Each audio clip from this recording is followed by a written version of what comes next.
नमस्कार, मेरा नाम गौरव दुबे है और मैं डिजिटल मार्केटिंग कंसल्टेंट और ट्रेनर हूं सिंस 2013। और आज की वीडियो में मैं स्टूडेंट्स लोगों को बताने वाला हूं कि क्या नंबर ऑफ मॉड्यूल्स मैटर करते हैं अगर आप डिजिटल मार्केटिंग का कोई कोर्स करना चाहते हैं। तो बहुत सारे इंस्टीट्यूट्स हैं जो मॉड्यूल्स के नंबर के साथ काफ़ी ज़्यादा गेम करते हैं और वो ये चाहते हैं कि अपने स्टूडेंट्स को जितना ज़्यादा नंबर ऑफ मॉड्यूल्स मैं बताऊँगा, स्टूडेंट्स उतना ज़्यादा इंटरेक्ट होगा हमारे कोर्सेज की तरफ।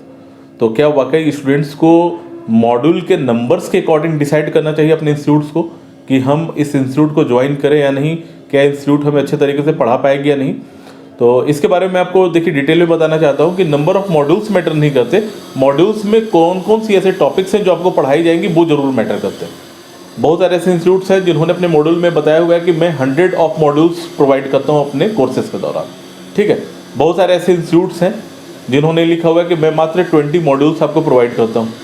बहुत सारे ऐसे इंस्टीट्यूट्स हैं जिन्होंने 50 प्लस का दावा किया हुआ है। बहुत सारे हैं जो 40 प्लस का दावा किया हुआ है कि हम 40 प्लस मॉड्यूल्स आपको पढ़ाएंगे। तो देखिए, मॉड्यूल्स के उलझन में आपको नहीं फंसना है। अगर आप स्टूडेंट हैं और आप चाहते हैं कि मैं डिजिटल मार्केटिंग का कोर्स कहीं से ज्वाइन करूँ, कोई इंस्टीट्यूट से पढ़ाई करूँ, ऑनलाइन करूँ या फिर ऑफलाइन करूँ, तो आपको मॉड्यूल के चक्कर में नहीं पड़ना है, क्योंकि मॉड्यूल का नंबर है वो आपके माइंड को थोड़ा सा डाइवर्ट कर सकता है। ये सोचने में, ये डिसाइड करने में कि कौन सा इंस्टीट्यूट है जो हमारे लिए बेस्ट हो सकता है, इसको डिसाइड करने में थोड़ा सा आपके माइंड को डाइवर्ट कर देगा। तो आपको करना क्या है, बेस्ट आइडिया क्या है नंबर ऑफ मॉड्यूल के गेम से बचने के लिए। नंबर ऑफ मॉड्यूल से बचने के लिए सबसे बेस्ट तरीका ये है कि आप कॉपी पेन रखिए या फिर अपने कंप्यूटर में एक एक्सेल शीट बना लीजिए और अलग अलग इंस्टीट्यूट के सारे मॉड्यूल्स को आप वहाँ पर जाकर के टाइप करिए या फिर कॉपी पेस्ट कर लीजिए। अगर सॉफ्ट कॉपी है तो आप उसको कॉपी पेस्ट कर लीजिए। जब आप 4-5 जो भी बेस्ट इंस्टीट्यूट आपने डिसाइड किया हुआ है कि हमें यहाँ से डिजिटल मार्केटिंग का कोर्स करना है, आप उन सभी इंस्टीट्यूट के मॉड्यूल्स को एक जगह पे कॉपी करके रख लीजिए। फिर आप मैच कराने की कोशिश करिए कि जो इंस्टीट्यूट ए पढ़ा रहा है हमें, क्या वो बी में है या नहीं, क्या वो सी में है या नहीं, क्या वो डी में है या नहीं।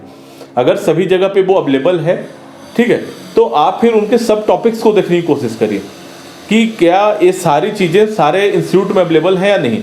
आपने जो भी चीज़ों को देखा, अगर वो सभी इंस्टीट्यूट में अवेलेबल है तो फिर आपका डिसीजन जो है वो टोटली फिर कॉस्टिंग के ऊपर और उनके फैकल्टीज के ऊपर, उनके ट्रेनर के एक्सपीरियंस के ऊपर डिपेंड करता है।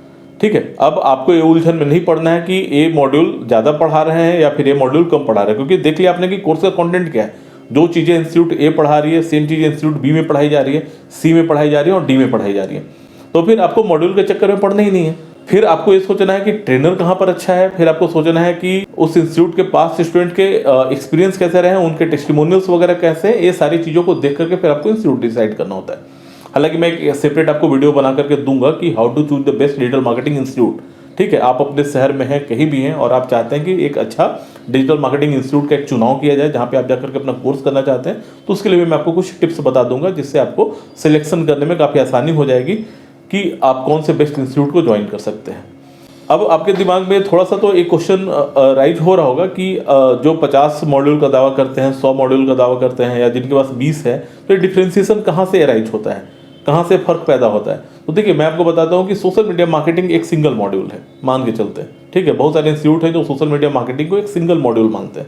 अब बहुत सारे इंस्टीट्यूट हैं जो सोशल मीडिया मार्केटिंग को 4 अलग अलग मॉड्यूल में डिवाइड करते हैं। फेसबुक मार्केटिंग को उन्होंने अलग से रखा हुआ है, उन्होंने इंस्टाग्राम मार्केटिंग को अलग से रखा हुआ है, लिंक्डइन मार्केटिंग को अलग से रखा हुआ है, ट्विटर मार्केटिंग को अलग से रखा हुआ है, पिंटरेस्ट मार्केटिंग को अलग से रखा हुआ है। तो एक मॉड्यूल एक इंस्टीट्यूट ने रखा और उसको 5 मॉड्यूल एक इंस्टीट्यूट ने बना दिया। अब अगर फेसबुक मार्केटिंग की बात की जाए तो उसके अंदर भी अलग अलग ऑब्जेक्टिव के अकॉर्डिंग वो मॉड्यूल बना सकता है कोई इंस्टीट्यूट। लाइक कन्वर्जन के लिए एडवर्टाइजमेंट, सेल्स के लिए एडवर्टाइजमेंट, अवेयरनेस के लिए एडवर्टाइजमेंट, ऐप इंस्टॉलेशन के लिए एडवर्टाइजमेंट, तो मल्टीपल चीज़ें उसके अंदर भी हो सकती है। तो जो 100 प्लस मॉड्यूल्स बनाए हुए हैं वो इसी तरह का काम करते हैं कि मल्टीपल चीज़ों को वो अलग अलग करके डिवाइड कर देते हैं। वो क्या करते हैं कि बेसिकली एक टॉपिक के सब टॉपिक्स को अलग अलग डिवाइड में मॉड्यूल बना देते हैं। इसके कारण उनका जो नंबर ऑफ मॉड्यूल्स होता है वो काफ़ी ज़्यादा बढ़ जाता है और जो इंस्टीट्यूट एक मेन टॉपिक को मॉड्यूल बना करके चलते हैं उनके नंबर ऑफ मॉड्यूल्स हमेशा कम होते हैं। तो बेसिकली आपको कंपेयर करना है। आप देख लीजिए कि जो चीज़ें ए में पढ़ाई जा रही हैं वो चीज़ें बी में है या नहीं, सी में है या नहीं, डी में है या नहीं। ठीक है, जितने भी आप इंस्टीट्यूट का कंपैरिजन करना चाहते हैं सबका आप कंपैरिजन कर लीजिए। अगर आपको लगता है कि जो बेस्ट है फिर आप उसमें से डिसाइड कर लीजिए। और अगर कोर्स से रिलेटेड आपके मन में कोई भी सवाल है तो आप हमारे कमेंट बॉक्स में ज़रूर कमेंट करें। मैं कोशिश करूँगा उसके ऊपर भी एक वीडियो बनाने के लिए। Thank you so much.